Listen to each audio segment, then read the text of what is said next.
আপনার একটি YouTube channel আছে আর সেই চ্যানেলে আপনি নিয়মিত ভিডিও আপলোড করছেন, বাট ভিডিওতে সাবস্ক্রাইবার আসছে না। টেনশন করার একদমই কারণ নেই। আজকের এই ভিডিওতে আমি আপনাদেরকে বলবো যে কিভাবে আপনারা খুব দ্রুত আপনার ইউটিউব চ্যানেলে সাবস্ক্রাইবার নিয়ে আসতে পারেন। চলুন তাহলে আর কথা না বলে মূল ভিডিওটা শুরু করা যাক।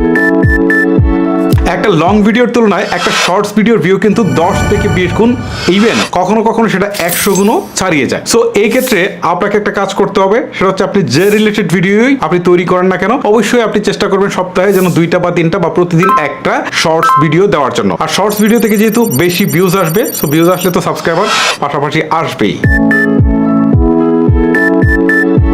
ইউটিউব ভিডিও সবচেয়ে বেশি ভিউজ হয় কোত্থেকে জানেন?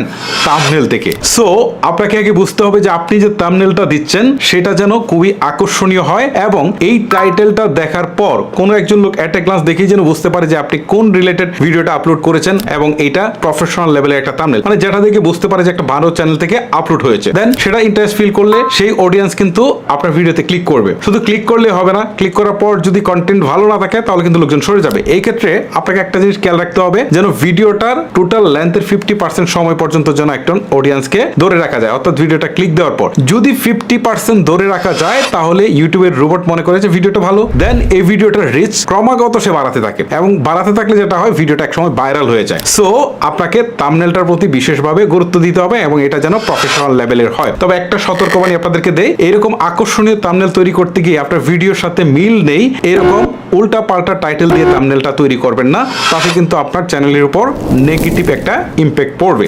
ভিডিওর রিচ বাড়াতে হলে অবশ্যই আপনাকে প্রপার ট্যাগ ইউজ করতে হবে। এখন প্রপার ট্যাগগুলো আপনারা কিভাবে পাবেন বা কিভাবে আপনারা চিন্তা করে বসাবেন, এখন আমি আপনাদেরকে বলি যে আগে টাইটেলটা আপনাকে সিলেক্ট করতে হবে। এটা কিন্তু মাস্ট ইম্পর্টেন্ট। টাইটেলটা আপনি যে রিলেটেড ভিডিওটা আপলোড করছেন, আপনি দেখবেন যে ম্যাক্সিমাম